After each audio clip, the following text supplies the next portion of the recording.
this your place? No. No, I live with my mom. Oh. Yeah. You hungry? Hey, Ma! Can we get some meatloaf? Live from the basement of the YouTube headquarters, it's the Stacking Benjamin Show.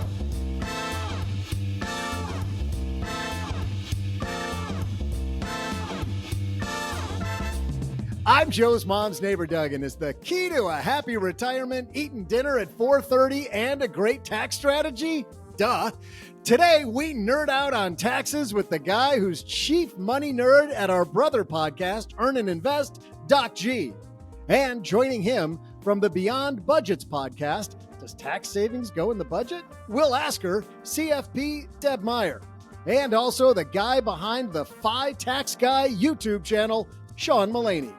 But of course, today we won't just tax you with tax talk. At the halfway mark of today's show, we'll see how our contributors do answering my incredible trivia question.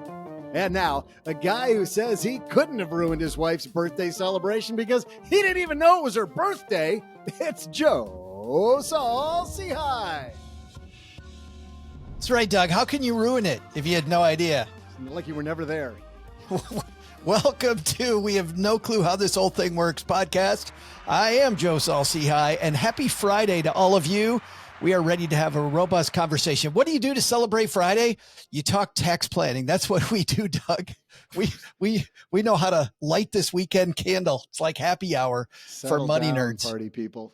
Yes, it's going to be great. Let's meet this band of characters, which we have a well, we're going to flex the fact that we know some people that know what they're talking about when it comes to financial planning and taxes.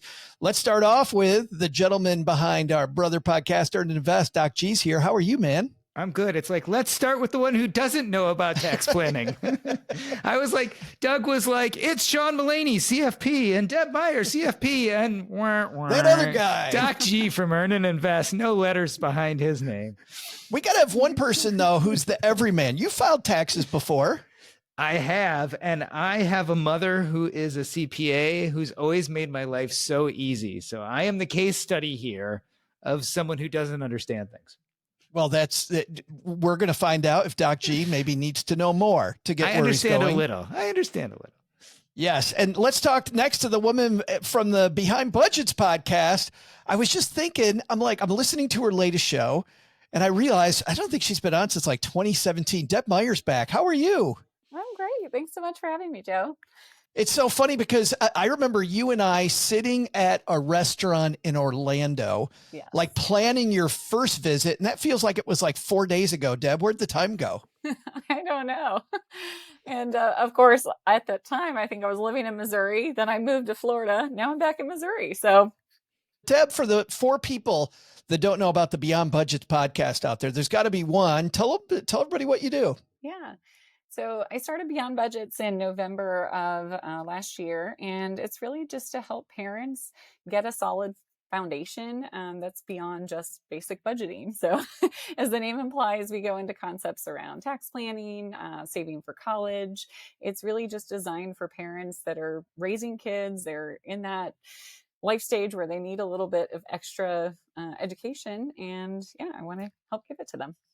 The last episode I was just listening to, you were talking about better diversification as an example. Mm-hmm. Mm-hmm. Yeah. So I talk about investing strategies. We have a mix of individual episodes that I'm just talking on some kind of financial planning topic or investing topic. And then we also have some interviews with really cool guests. Well, are you ready to get your tax nerd hat on, Deb? I am. I'm stoked. Well, let's talk to our friend who we think of as a tax nerd. He's also a CFP. Sean Mullaney is here. How are you, brother? Joe, it's great to be here. It's funny. Today's sort of, we got the hurricane in Florida. I'm a Mets fan and a Jets fan. We just fired our head coach. We got a big playoff game in Flushing. And, there's all these letters out there in the world, CFP, CPA. Jordan, you're an MD, right? Mm-hmm. And sometimes people get that confused about me. I'm actually a CPA. You're CPA, not CFP. I'm a CPA, not a CFP. But, it's so confusing. I am a financial planner. I work in that realm. But you know what? It's all about sort of developing your own thoughts, right? It's great that so-and-so has such and such credentials behind their name, but it's all about what we're going to talk about today is developing your own opinion, depending on, different people can look at different issues in a reasonable manner and come to different conclusions.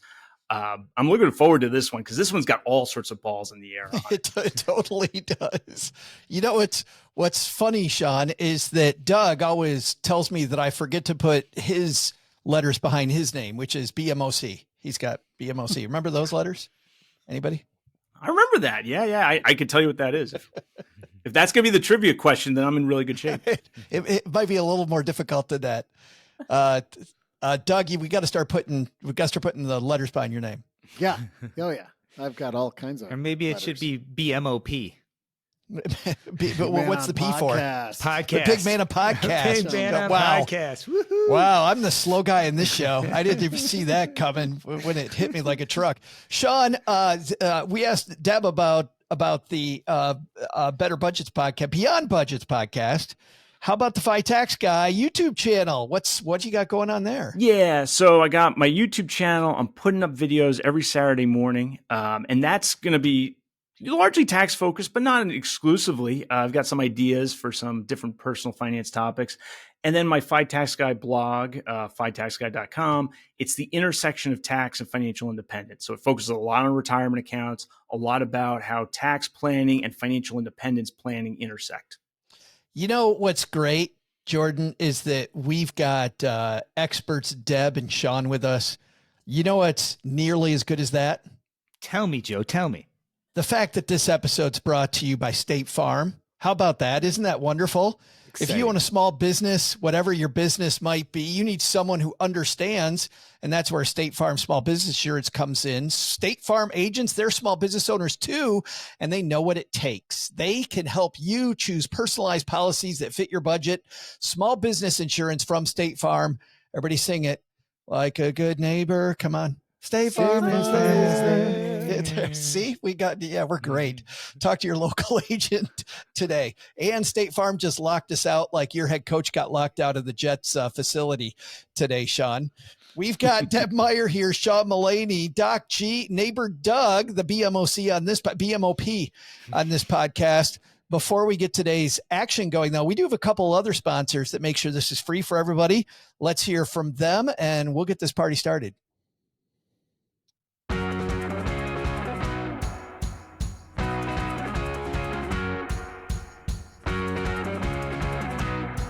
The inspiration for today's discussion comes to us from the Oblivious Investor blog. Mike Piper, longtime guy in the FIRE community, in the personal finance community, is the author of that blog, and he likes to nerd out on taxes, and we're going to join him today because his piece is called Effective versus Marginal Tax Rate in Retirement. That's what got me excited, Doc. When I read that, I was like, oh, this is going to be a great day. Mike's writing about effective versus marginal tax rates, #dream. And then he writes, his subtitle is, Why Taxes Don't Usually Cause People to Go Broke. And that got me thinking, I'm like, wait a minute, tax strategies, those are super important when it comes to your financial plan. So Deb, I want to start with you. When you're sitting down with somebody and you're looking at their financial plan, you're helping them build their financial plan for themselves, where does tax planning really fit in?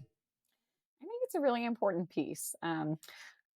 Like Sean, I actually have a background as a CPA as well, so I have the tax geek element going here. But I think for a lot of people, it's crucial to understand what your current tax bracket is, but it's also really important to try to kind of project out what that's going to look like down the road. So any client conversation I'm having, especially when we're trying to make decisions around Roth contributions or conversions, taxes are a huge piece of that. And it really does make a difference in the not only the current financial plan, but that future financial plan as well.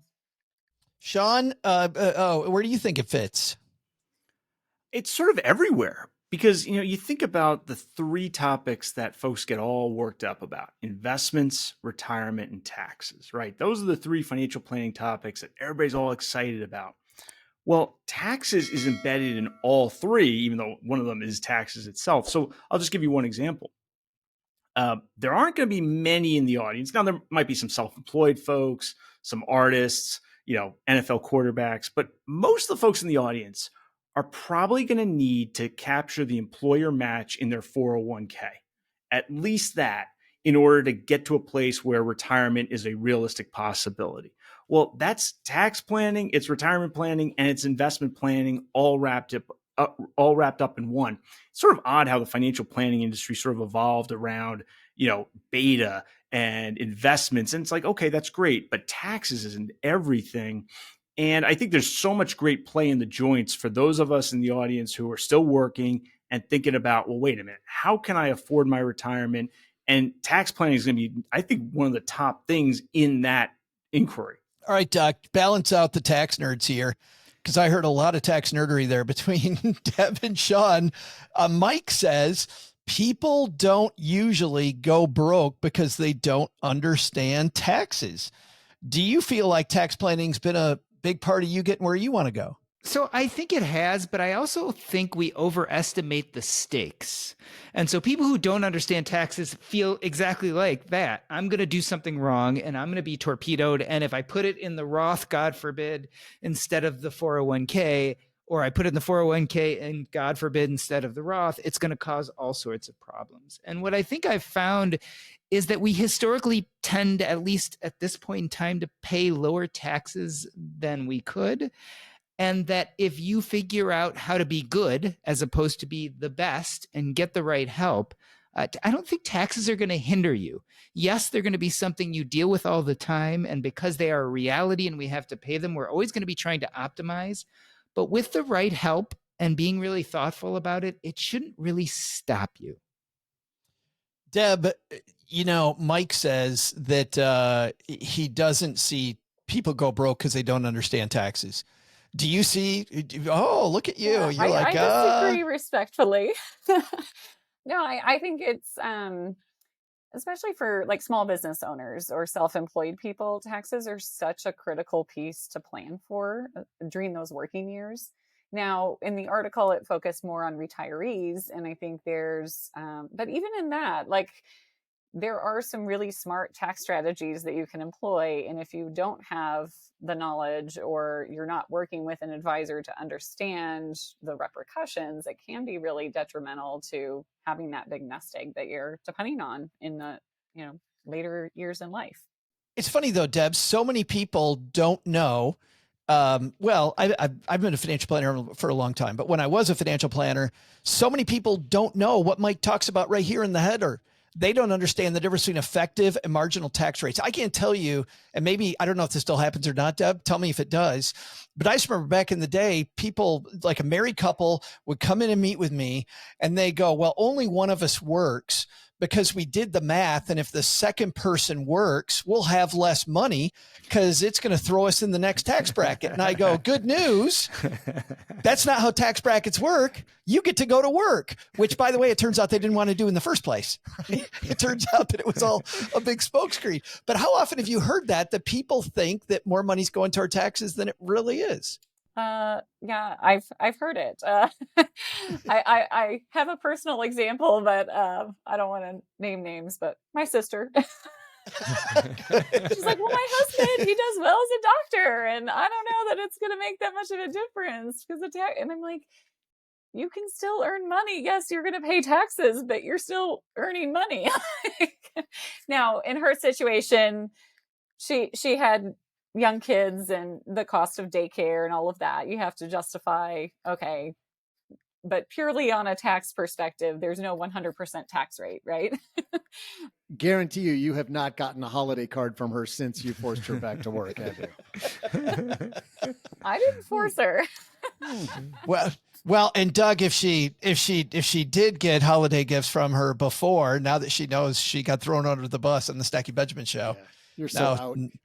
Deb, Christmas is over. It's gone. I'm sorry. No. It's done. Yes. I will say she's now very entrepreneurial, so she is getting back in there. And for her, it makes sense because her girls are older now. So. Well, and Sean, I know you enough to know, let's keep on that entrepreneur theme that Deb just managed. Somebody's an entrepreneur. I think you would agree taxes can make a big difference for those people very much. Well, and I think we have to step back and say life cycle matters so much here. I have a little saying that the tax code wants you to be early retired and married, right? And Deb made a great point. So think about a self-employed person, right? They're paying income tax and they might, hey, do I do a traditional 401k, a Roth 401k? Well, they have to make a decision at a marginal tax bracket.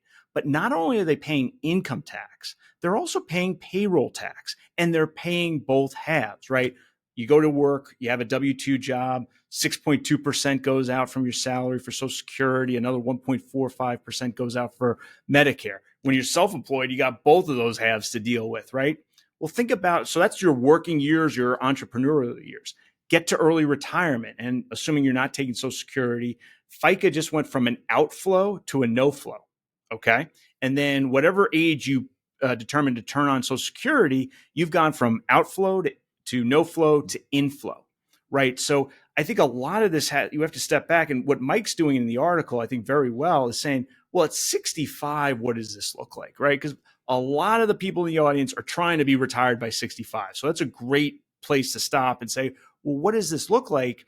And I think it shows that when we're retirees, the tax code tends to favor us. Mike doesn't make the point about the FICA taxes, but he does make the point about the progressive tax rates, right? Where you're taking that money that you deferred all those years back into income, you're going up the progressive tax brackets and the high standard deduction.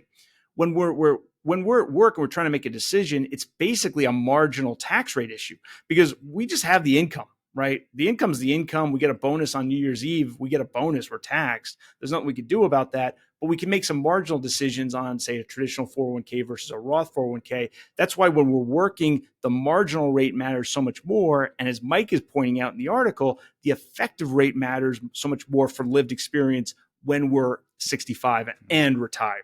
Well, is that an issue for you, Doc, that, you know, during working years, to Sean's point, you're looking at taxes one way. Then, you know, quoting Stephen Covey, you pick up one end of the stick, you pick up the other end with it, right? The other end looks, according to Sean, a lot different because now you're worried about what your effective tax rate is. Are you worried about that? I was very worried about it until I started using tax calculators. So just like your average person who's ignorant of this stuff, I had my accountant who was my mother and she was doing everything for me. So I didn't pay a huge amount of attention to it. And then I started looking at my personal situation. For instance, I am very much in the tax deferred space. And so I started thinking, oh my gosh, you know, at some point I'm going to be paying this huge amount of taxes. But when you, is that like a huge tax bomb down the road for you? It is on some level. But when you do go and you start looking at the tax calculators, et cetera, you know, most of us, again, because we don't know the difference between marginal and effective tax rate, just pick the highest tax rate and assume we're going to be paying forever at the highest tax rate. And the truth of the matter is the effective tax rate actually is a lot less than that, even for people who do have a tax bomb. And so I think we sometimes lose track and we try to be as efficient as possible. And a lot of times we don't realize you're going to be paying the taxes. You might be paying them early. You might be paying them later. Things might happen in the tax code that can change. And so there's a lot of pieces that we actually have very little control over. So we can do our best guesstimated tax plan right now and hope that we're right? So we can do that. But the truth of the matter is, I think if we kind of do some really good moves and get the right professionals involved, again, the likelihood it's going to blow up in our face, especially at that retirement period. So I'm not talking about the small business period and when we're actively building, but I'm talking about when you get to retirement, which is what I think a lot of people worry about. The likelihood it's going to really blow up in your face is small. This is maybe a different show, Doc, but the fact that your mom is your tax professional, do you think that in some ways that might hurt you because it's a family member, you just assume that she's taking care of you, and so you end up knowing less about it because you think she's got it handled? Oh, for sure. And, you know, so I grew up as a physician, so I thought I could offload all my financial decisions to a financial advisor. And of course, then as I learned about finances and started a podcast and really did the deep dive, I realized that I had offloaded all this important stuff to someone else that I should have known about myself. And I think I did a lot of that with the taxes too. I think, my biggest problem is my mom's exceedingly conservative as an accountant. So I probably pay more taxes than anyone. Hold on a second. Were you Doogie Howser? You just told us you grew up as a physician. Yes. Yes. Were you in med school when you were like 11? It was about 13. No, physician out of the womb. Let me amend that. I grew up thinking that I was going to be a physician and didn't really worry about money or investments or those kind of things. I really had my head down and was worried about, taking care of people and learning the art of being a doctor. So I kind of offloaded as much of that stuff as I could. And just like anything else, it's important to really educate yourself. Even if you're using a financial advisor, you're using a good CPA, that doesn't mean that you shouldn't also understand, because ultimately you have to help drive that ship. And a lot of times, even now, I'm realizing, boy, I could have known better questions to ask my CPA. And I think that's really important as you're doing that planning, so you don't get afraid for the future. Let's go there before the break. Deb, I love what Doc G's saying about you hire this professional help, not just to delegate some of the tough stuff, but to make you smarter, right? So that you're better at this. What are some of the basics that the pros around you should be teaching you about taxes that you don't see enough people know? Yeah, I mean, I think for a lot of people, they assume they can just delegate and give that responsibility over to the advisor, but it's really about empowering you to understand. Like when I'm working with a small business client on their financials, it's not just about me understanding their financials, it's about them understanding their financials. So just getting in the shoes of, okay, yes, I'm hiring this professional to better understand, but it's still on me. I'm still stewarding that business. I'm still owning that. And I need to be informed about what that looks like. So I was just having a conversation earlier with one of my clients, and he just started another business. So they had a primary business. Now they have a secondary business. And he's like, okay, do I have to make 2 different estimated tax payments? And I said, no, luckily it's just one estimated tax payment as your individual. And luckily we'll figure that all into your tax projection, things like that. But save the price of one stamp. Right. Luckily he doesn't have to do 2 different federal payments. But yeah, I mean, it's just, again, using that education to understand your situation. And, some things can happen to advisors on a moment's notice, and you don't want to be left in a lurch if you don't understand the underlying details, especially when it comes to taxes. Yeah, I remember when I was an advisor, I would tell my clients that you hire me not to do it all for you, because if I get hit by the bus and you're in the same spot you were in before me, I haven't really done my job. My job's to make you smarter. Do you think, Deb, one of the basics things people should know, because I'm trying to think about what are these basic things that we all should know? Maybe Roth versus pre-tax when it comes to our retirement plan. Sean mentioned retirement plans earlier. Deb, you think that's a basic one we should know? Yeah, I think understanding the difference between the two. So Roth IRA or 401k, that's already after tax money, and it can grow. You don't have to take it out at a certain point. With an IRA or a pre-tax 401k, once you turn that required distribution age, which is like 72 and up here on out, depending on what birth year you are, that's all going to be impacted, where you might have a bigger tax problem if you have the vehicles in a IRA or a pre-tax 401k, because you really do have to pay attention to your taxes as you're withdrawing in those retirement years and the required distributions kick in.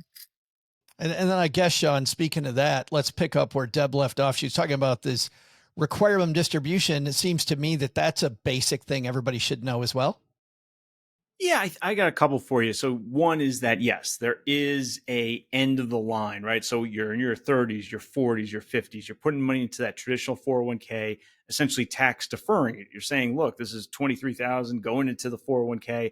Don't tax me now. That's the equivalent of getting a tax deduction. That's great. But the IRS says, all right, or the Congress says, the party won't last forever. So in your 70s, eventually you have to start taking money out. It's based on an actuarial table. It actually starts relatively modestly. The first RMDs, depending on your age, are in the high 3s or low 4 in terms of a percentage. The other thing I think people should understand is basis recovery. So I think some people out there are worried about early retirement. They're like, oh, I've built up these taxable brokerage accounts, which actually aren't that bad, right? It's not in a 401k or an IRA, so it doesn't have some of the tax advantages. but it turns out they're not that bad. And one of the reasons is something called basis recovery. And what the heck is that? Well, Joe, say you bought Microsoft today, and I'm not giving investment advice to anyone, and I'm not telling you, I don't even know what Microsoft's stock price is. But say you buy it today for 100, and then tomorrow you sell it for 100. Okay. The people, hopefully, in the squares here know that you have no tax on that. Well, why is that? It's called basis, right? You have this recovery of what you invested in it. Well, early retirees get to early retirement and they have years of mutual funds. And so maybe they have 500,000 sitting in a brokerage account and they say, well, I'm going to spend 100,000 in my first year of retirement. Well, now I'm going to be taxed on 100,000, right? No, right? You have basis in those mutual funds and depends on the mutual fund, how it did. Maybe for 100,000 you sell, you have 40,000 of basis, you recover 50,000, 60,000 of basis. So you have to understand, okay, wait a minute. If I sell 100,000 of this to live, how much of that is actually going to be taxable income? And I think some people get to early retirement or thinking about early retirement and are forgetting to consider that tax basis thing. Yeah, and I think what's also important to know, and I think we do a lousy job of teaching this, a lot of times when you make, for instance, the Roth versus traditional decision, or even what to put in a taxable brokerage, you're really making that conclusion based on a bunch of estimates that you have no idea if they're going to come true or not. And so the truth of the matter is what we should really be teaching is diversification. And that's the thing that no one taught me at the beginning. What we want is tax status diversification because we have no idea what tax bracket we're going to be in when we're retired. We have no idea what the laws are going to be when we're retired. I mean, there are a lot of things that are going to happen that we have no control over. And I think we as professionals do a really bad job at teaching people that diversification so that you don't get hit too high or too low at all. You don't either pay too much taxes now or pay too much taxes later. You kind of even out the road. I see. I think we feed into that too often. Deb, listening to one of your latest episodes of the Beyond Budgets podcast, you were talking about this. Too often you see the financial media looks into the crystal ball and we don't know where taxes are going to be in the future. And a lot of times people are using these calculators, projecting where they're going to be. And frankly, I don't think we have any clue. No, it's hard. I mean, you can take guesses based on what current tax law is, but it's hard to go 20, 30, 40 years out, right?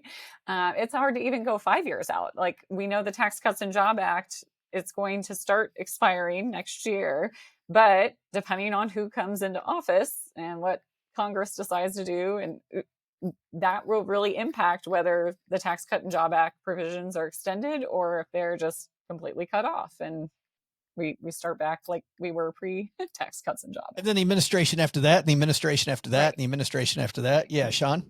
Joe, one thing I do look at is congressional motivation and congressional history in this regard. Did you right? say congressional and motivation in the same sentence? I'm sorry. I just thought I heard that. So think about this, right? And I don't even know what the federal debt is. If that's a trivia question, I'm in trouble. But it's something like $35 trillion of debt, right? That's a bad thing. Right. That is not a good thing, at least in my opinion, not to get too political. But then people say, well, wait a minute. So retirees are going to have all these additional taxes because of this huge federal debt. And I don't think that conclusion follows from the premise. I think there's plenty of other deep pockets that Congress could go after for that $35 trillion of federal debt. Don't quote me on the exact number. But then you say, well, wait a minute, what has Congress done in the recent past? And if you look at the TCJA in 2017, you look at secure, the delaying of RMDs twice, the CARES Act canceled RMDs for a year. What you see from 2017 to 2022 is these constant small tax cuts for retirees, even though a lot of commentators are out there saying, wait a minute, they're going to be all these tax increases.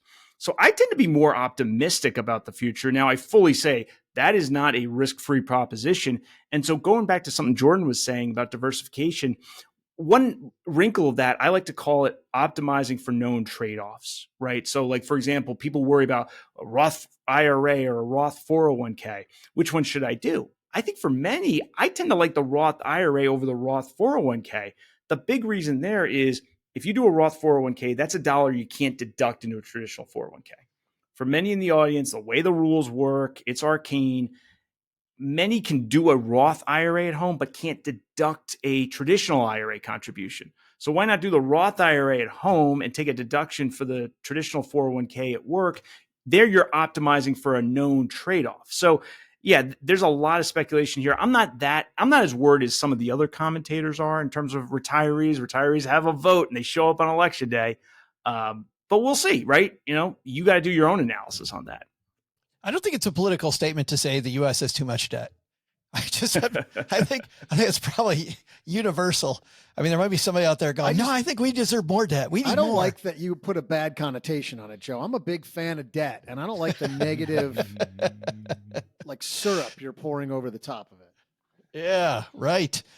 Speaking of negative connotations, I'm going to put a negative connotation on the fact that we are late for the biggest part of every Friday episode, which is our trivia challenge between our three frequent contributors, none of which are here today. Mom, who's not usually here. Jesse Kramer's played for her a lot lately. Sean Mullaney, you'll play on behalf of Mom. Doc G, you are horrible at this, so we will have you play on behalf of OG, because that makes sense, Doug, right? We got to keep this competition close. Logic. And Deb, just to keep genders the same, will have you play on behalf of Paula Pant from Afford Anything, which means, Deb, playing on behalf of Paula brings up some good news and some bad news. You want the good news or the bad news? I'll take the good news. Well, the good news is you get to guess last, which is a position of power. Now, the bad news is that's because you're in last place. But Paula's had this advantage forever, and Doug doesn't seem to be able to make anything of it. But Paula/Deb have 8 points. Mom/Sean has 11. OG/Doc G has 15. So can Deb help Team Paula get closer to Mom for second? Can Sean help Mom maybe make this a race for the win? Well, we need a trivia question to find out. Doug, what are we talking about this fine Friday? Well, hey there, stackers. I'm Joe's mom's neighbor, Doug, and you can't talk taxes without thinking about the guy with the ultimate tax strategy, Al Capone. Capone, yeah, you heard me right. Capone paid 0 in taxes. That's perfect. Guy was a genius. He paid 0 in taxes because he just plain didn't file. Who'd have thunk it? That worked well until he was finally arrested in 1929 on 22 counts of tax evasion. You wouldn't have seen that going sideways, Doug. How does not filing go sideways? Sometimes life just comes up and smacks you, you know? Strange. On today's date, back in 1931, he finally went to prison. The government, they had to string together all of Capone's illegal operations to assert how much he owed. They looked at all his businesses, and bootlegging and drugs and prostitution, gambling, and hey, little known facts and bonus trivia for you, burner cell phones. Dude cornered the market on those. So here's today's question. When the government finished estimating the income from all of those businesses, they decided he made how much money back in 1931 from all of those in total. Don't forget about the cell phones. I'll be back right after I finish this hand of spades with Joe's mom, Gertrude, and her friend Ruth. I got $5 on this hand, and if I win, I'm afraid I'm going to have to file tax return this year. I don't want to go to jail. You definitely want to make sure you file if you win that $5, Doug. But who's going to get this? I don't know. $5. No money, but all the glory. Doc, you get to go first. Al Capone, how much money did the government say Al Capone never paid tax on back in 1931? I was going to say I'm happy to double down here, and you guys would think that's because I'm being optimistic. And no, I just want to cost OG as many points as possible. like if I win, you give me 1, but if I lose, you take away 2. We were joking about throwing him under the bus, and you said the silent part out loud. I know. I have no idea. I'm going to guess. So this is in today's dollars or no, this is in 1931 dollars. In 1931 dollars. I'm going to say $1,100,001. $1,100,001. I like my ones. Yeah. Yeah. Sean, what do you want to do with that? $1 million? Do you think that's high? You think that's low? So I think that's low because the first thing that sort of came to my head is Al Capone, right? So he's sort of on the top of the funnel, right? Or the pyramid of the mob. And I know it's inflated dollars, but I feel like it's got to be an 8-figure number, probably a low 8-figure number. Wow. But this is just sort of my. You think he's way low? Yeah. So I'd say Jordan's a little low. I will say 11 million. $11 million. So we got 1.1, and then we got a factor of 10, Deb. 11. Oh my goodness. I was thinking you just go factor of 10 again and go so 110. I was like, okay, what was a big salary back in the 1920s and 30s? And it was probably like 5,000 a year, right? Like 10,000. So I was going to go like 667,328. And you're still going to do that. You know I have to do the math on all this stuff, right? What the hell? We all had a conversation about this, Doug, before the show. Helping me win or helping Paula win. I don't know. 663,000. No. 667,000. 328. I wrote it down. 328. To round, right? She would have said 27.95, but decided to round it to 328. All right, we got 67,328. 11 million for Sean, and Doc's got 1.1 million and $1. Who's going to be right? We'll find out in just a second. We'll be right back. Well, our voting is usually all over the place, but when it comes to Al Capone and his money, you guys are definitely all over the place. Doc, you're at 1.1 million and $1, which I'm feeling good. You know why? Because why? I will not be in last place. Someone's going to be worse than me. You're right in the middle. Someone's Sean, going to be worse than me. Deb and Doc think apparently your number is off by over a factor of 10. What are you thinking? I don't know. I would not bet money on this proposition because you got inflation. And it's like how much of the activities did they get like him on versus other? I don't know. Spoken like a CPA. Which is, Deb, I think exactly what you're thinking. Lots of inflation. So 667,000 back in 31 is a lot of money. Yeah, I think so. All right. We need a winner. Doug, who's it going to be? Well, hey there, stackers. I'm notable card shark and the guy who's the most honest guy ever on his taxes. Nobody honester than me for all the IRS agents listening. I'm Joe's mom's neighbor, Doug. While it's fun playing cards with Joe's mom, I swear I can't win with that woman. Make sure she's on your team because she and Ruth just schooled me and Gertrude. Joe's mom says I shouldn't be so angry about it. She says I've got some kind of preoccupation with vengeance. Yeah, well, we'll see about that, old lady. Won't we? We will see about that.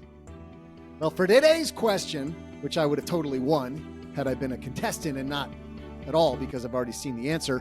On today's date in 1931, noted gangster Al Capone went to prison for 22 counts of tax evasion. The government asserted he made how much money which had never been taxed?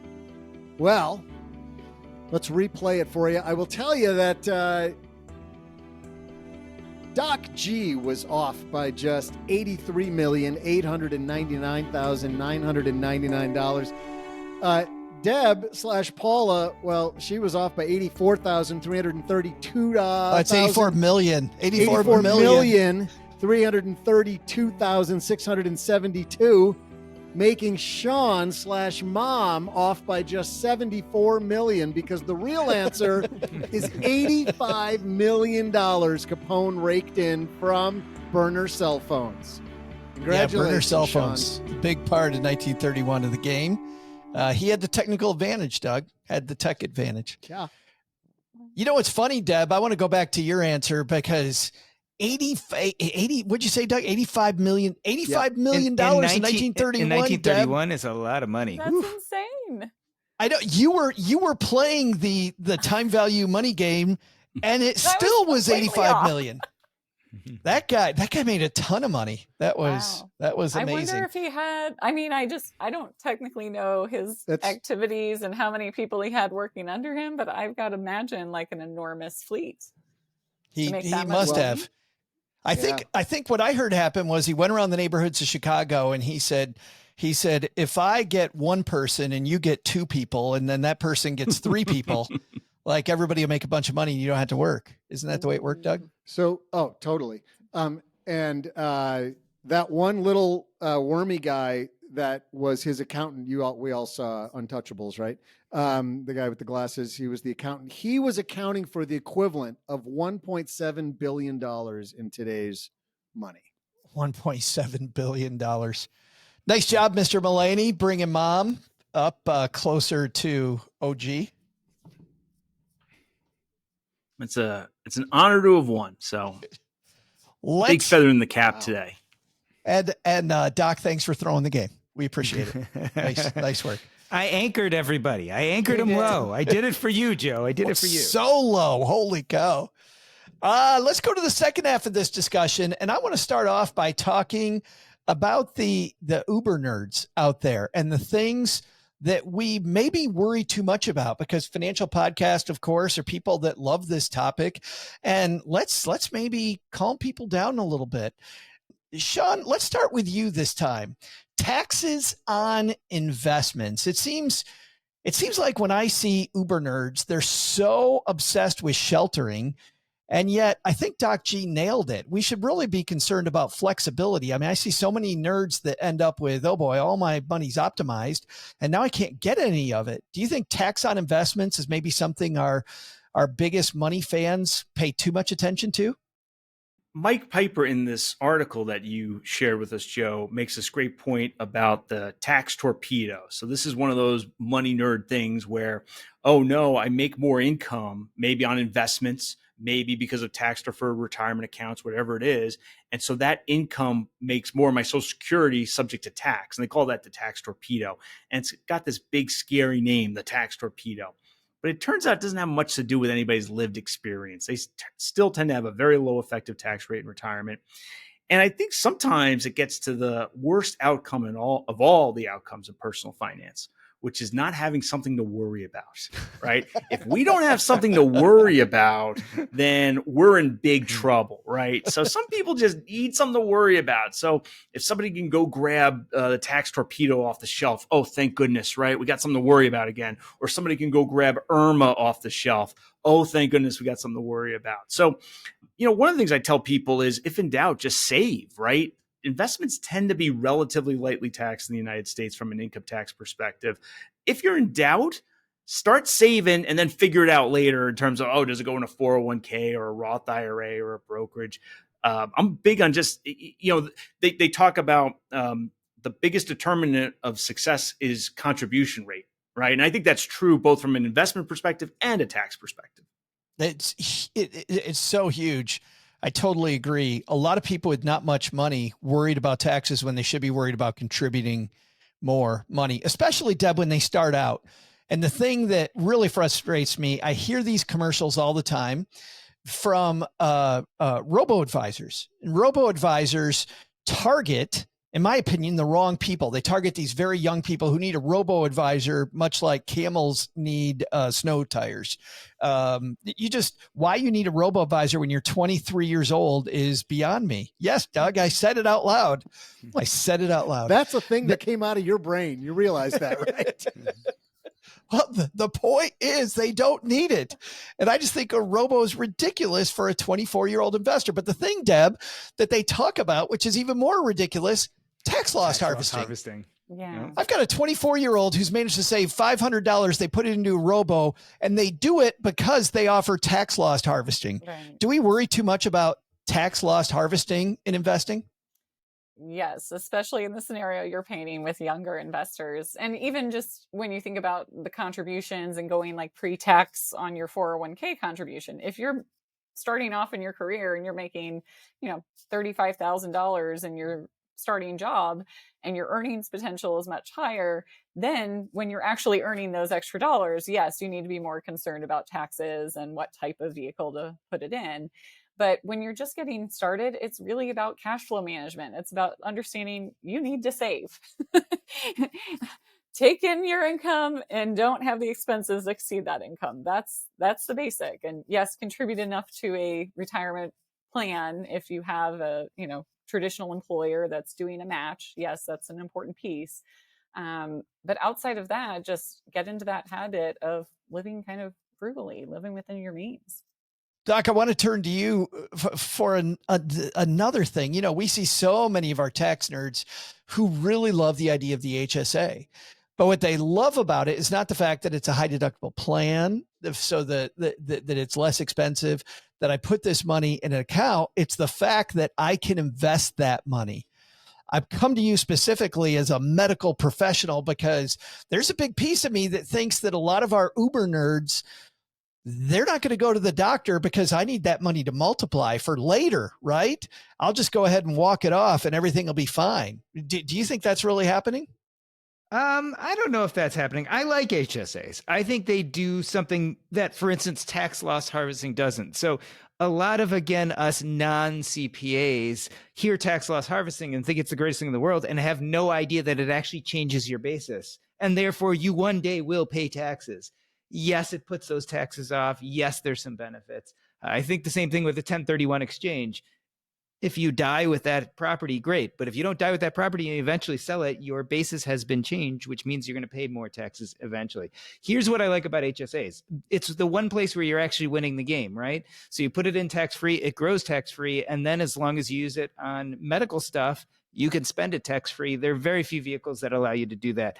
Yes, I guess that could keep someone from going to the doctor, but you can always pay with your normal cash out of your checking account and let it grow and let it grow. And then once you get Medicare age or start having all those problems and hospitalizations that older people have, you can start using it then. There will be plenty of medical costs in the future, even if you pay out of pocket for some of those now.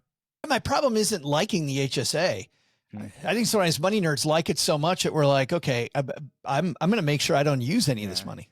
Yeah, I mean, I guess this is also getting to that whole idea that I'm surprised we haven't said it yet in this episode, the tax tail wagging the wealth dog, right? So yes, if you're letting taxes make you decide not to go to the doctor, and that could have really bad consequences, then we're thinking way too much about taxes and not enough about life. And maybe that's part of this conversation is, again, it's great to think about tax optimization and it will make your life better, but you can take it too far. And at some point it becomes the thing instead of a helpful tool.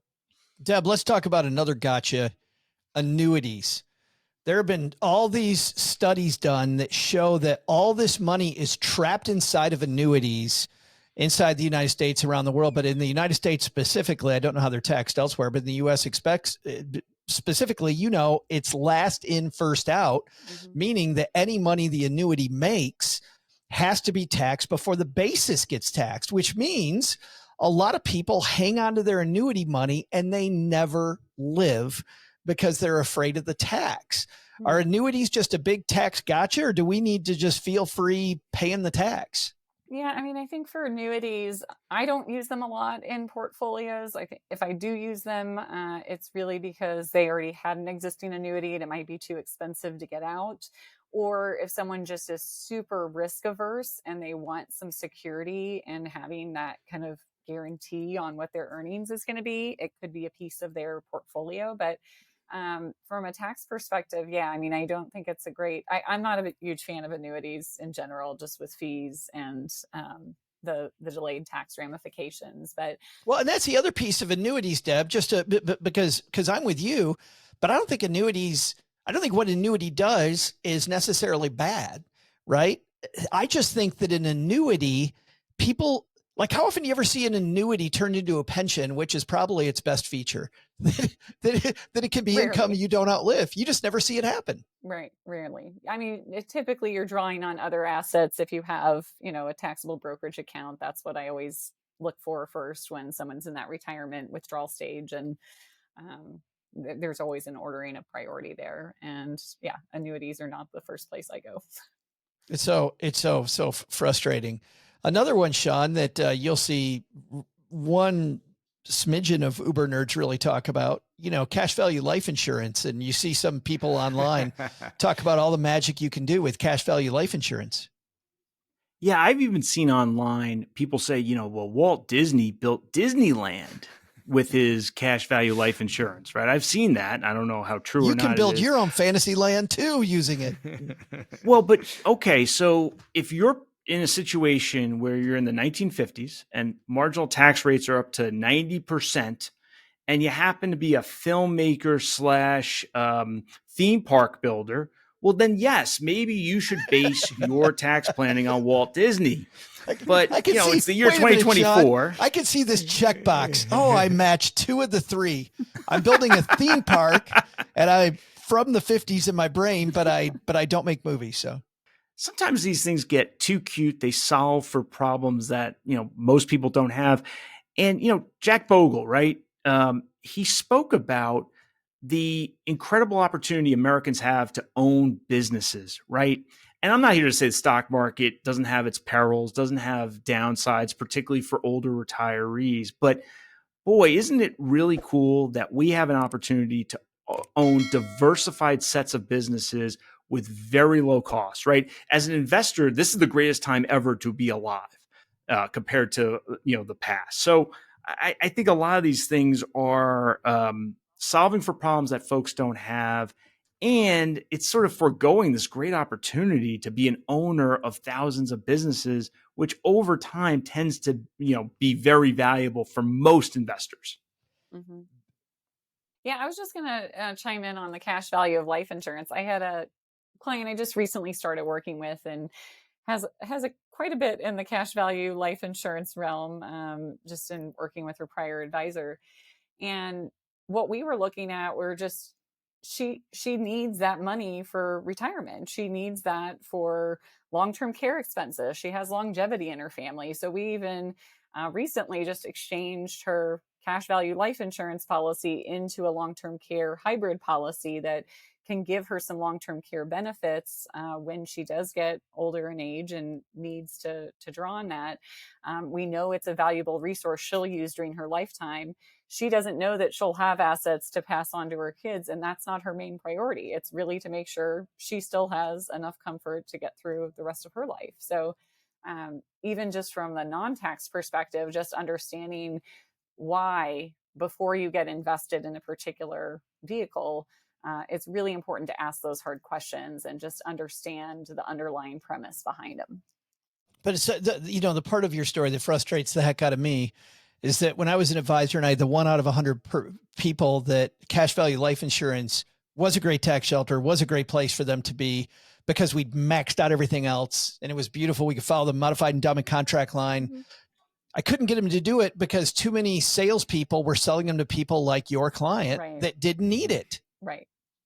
Yeah. And because word on the street is that these things suck, and they do for most people, but for that one person people, with exactly. Yeah. It's a case by case basis, but if you don't have someone working in your best interest telling you exactly what's suitable for you, it really can be a dangerous and slippery slope. It's so frustrating. So I love this conversation, guys. We will link to Mr. Piper's awesome piece that inspired this conversation on our show notes page at stackingbenjamins.com. Let's find out what each of you guys are doing before we say goodbye. We'll have our guests of honor go last. So Doc G, what's happening over at the Earn and Invest podcast, my friend? When this episode drops, yesterday it will be my episode with Kelsa Dickey. She is a coach of coaches. So she's a money coach, but she also teaches coaches how to coach. And we really explore this idea of when you become the teacher of teachers, right? So what is it in your life that you're good at, that first you get interested in, then eventually you do for a living? And do you ever get to that point where you can actually teach the teachers? And it's a real interesting conversation, as well as we just touch on what you would use a money coach for. You know, it's funny. I've heard her speak before, and she's amazing. And frankly, we need to have her on the show. So before I drop this joke on everybody, I just want to make sure we're clear on that. But they say that if you don't know, those who don't know how to do it, they teach it, right? And then if you don't know how to teach, then do you teach the teacher? Is that the next? Maybe. I don't know. In medicine, they used to call it, see one, do one, teach one. Yeah, that was always what we did. Is so for a procedure, you see someone do the procedure, you do it yourself, and then you teach one. And so, Yeah. Hopefully Yes. you get good enough at it that you can be a teacher of teachers. No, and I dropped that joke, and she's amazing, and Yeah, we she's should go listen to fantastic. her on Yeah. on Earn and Invest. Let's go ladies first next. Deb, what's coming up on the Beyond Budgets podcast? We just had an episode not that long ago on just basics of investing, and I'm going to take it a little step further and do another solo episode around values-based investing. So for those who have more of a faith-based orientation and they want to express that through their investment choices, that episode is going to be for you. Does that get harder over time, or how long have you been practicing, Deb? Oh gosh, I started doing financial advisory work back in 2006, almost 20 years. Yeah. So looking at 06 versus today, is it harder to do value-based investing or easier, or about the same? Easier, for sure. It's actually easier now. Yeah, well, there's a lot more momentum in the values-based investing world. So especially like on the biblically responsible funds, there's just a lot more entrance into the market. And then from a performance perspective, they're actually very close to their kind of non-faith-based peers. So usually it's within a 1 percentage point return difference. Oh, yeah. Without fees. all the sin stocks in there that, but well, seriously, people talk about, well, those make all the money, right? So you don't have to go against your values. Yeah. So I've been offering that as like another portfolio option for clients of Worthy Nest, I guess now for 3 years, and it's been really neat. Awesome. And we'll link to your website at Worthy Nest and to the podcast on our show notes page. Sean, thanks for hanging out with us too again, my friend. Thanks for having me, Joe. What's happened at the FI Tax Guy? So this week I'm publishing a post on, it's the fourth quarter, and some folks, especially some early retirees, maybe haven't paid in their income tax estimates for the year. So I've got a post about using an IRA to make up any difference, avoid penalties, that sort of thing, getting those 2024 income taxes paid up. Dude, you do all the fun topics. And actually, if you need to know, make sure it's at the FI Tax Guy that you go to, and we'll link to Sean's amazing YouTube page. I almost forgot what it was, Sean. YouTube page on our show notes as well at stackingbenjamins.com. All right, Doug, you got it from here, man. Finish this thing out. Lots to learn, but what were our big three today? Well, Joe, here's what's stacked up on our to-do list for today. First, remember that educational and hilarious thing that Deb Meyer said about the tax stuff? Deb, I'd say it, but I'll never have your comedic timing. So, why don't you just tell us again? Go ahead. All right. I will say on the tax side, Roth IRA versus traditional IRA, or Roth 401k versus pre-tax 401k. Just understand the difference. Roth, it's going to grow. You're putting after-tax dollars in, grow. It has an amazing potential to even be a legacy vehicle. Whereas pre-tax, you're eventually going to pay the piper. Pay the my piper? God, Like so Mike good. Piper? That was so funny. Oh, God, it was even better the second time. Second, I don't know about you, but I know my life was changed forever when Sean Mullaney brought sexy back to taxes. Give it to us one more time, Sean. If you're listening to the Stacking Benjamins podcast in 2024 or later, you probably shouldn't use Walt Disney as an avatar for your tax planning. That said, if you happen to be listening to the Stacking Benjamins podcast in the 1950s, you might want to consider using Walt Disney as your tax planning example. See what I'm talking about? Damn, I could listen to him all day. But the big lesson? Don't question whether I'll get revenge when you beat me at cards. Joe's mom told me upstairs that for Christmas, I should get her something with diamonds. Oh, I think I'm buying her a deck of cards. Ha! She'll never see it coming. Thanks to Doc G for joining us today. You'll find him and his brilliant work at the Earn and Invest podcast. We'll also include links in our show notes at stackingbenjamins.com. Thanks to Deb Meyer for hanging out with us today. You'll find her fabulous Beyond Budgets podcast wherever you listen to finer podcasts. And thanks also to Sean Mullaney for joining us today. You'll find him hanging out on his YouTube channel, FI Tax Guy. Subscribe right now, or smash that subscribe button. Isn't that what all the YouTube bros say? I'm down with it. This show is the property of SB Podcasts, LLC, copyright 2024, and is created by Saul-Sehy. You'll find out about our awesome team at stackingbenjamins.com, along with the show notes and how you can find us on YouTube and all the usual social media spots. Come say hello. Oh yeah, and before I go, not only should you not take advice from these nerds, don't take advice from people you don't know. This show is for entertainment purposes only. Before making any financial decisions, speak with a real financial advisor. I'm Joe's mom's neighbor, Doug, and we'll see you next time back here at the Stacking Benjamin Show.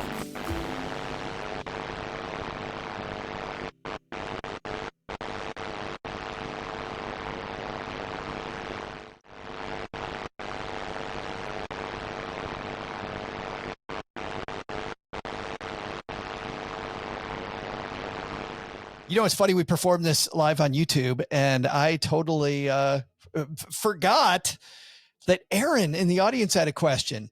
So here's Aaron's question. By the way, if you want to join us, today we're on a Tuesday. Usually we're on Wednesday afternoons about 3 p.m. Central. So do the math at wherever you are, 4 p.m. Eastern, 1 p.m. Pacific. Okay, 2 p.m. Mountain. We'll do all of them. But Aaron asks this, guys, if you have a small business, is it better to have an S Corp versus a sole proprietor? I've heard the S Corp allows you to pay yourself as an employee. Does that really help with taxes? Let's go. If you guys don't mind, let's go right to the FI tax guy. What do you think, Sean? All right. So I tend to think S corporations are oversold in the world. Right. So the main planning concept is something we talked about earlier in the podcast, payroll taxes. Right. So if you're working sole proprietorship, there's a form on your tax return every year, Schedule C. You put here's the revenue from the business. Here's the expense from the business. And then you get to a net profit line. Well, that net profit is then subject to self-employment tax. And people don't like that because, hey, it's another tax you got to pay.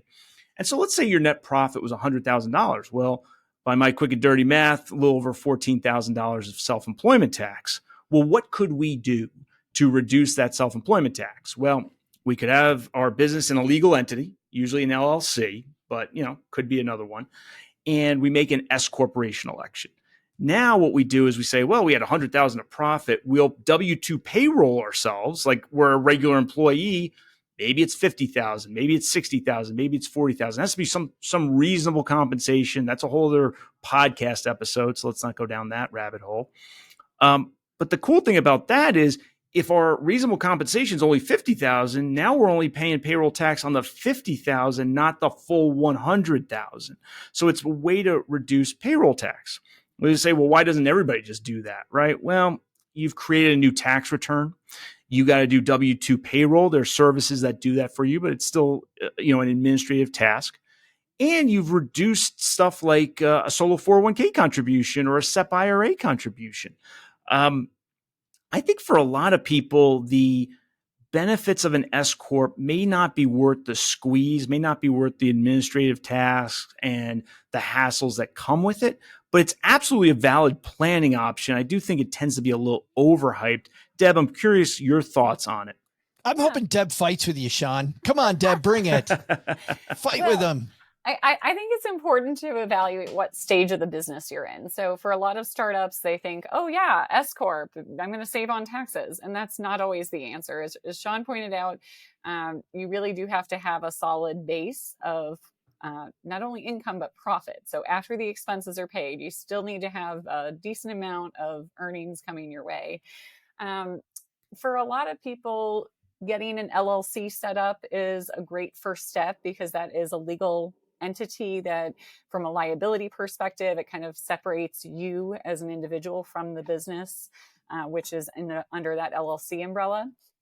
And then if you set it up individually, you could be taxed as a sole proprietorship early on. And then maybe as you're building the business, you're starting to have more recurring revenue, you have more of a predictable profit, then you could consult with a CPA. I always recommend consulting with a CPA before doing an S election. I had a client not that long ago that set up her own LLC, did an S election, and by the time we talked about it, her business wasn't going to be profitable. She only had expenses, no income. And I was like, no, you need to rescind that immediately. So again, I'm not a lawyer. I'm not giving legal advice. I am a CPA, and I do help clients with some of those conversations. But depending on where you're at in that business journey, it's important to think about just going through those financials with your CPA before making that big decision. Doc, that was one of the most hilarious after shows we ever had. It was so funny. I couldn't help myself. Oh my God.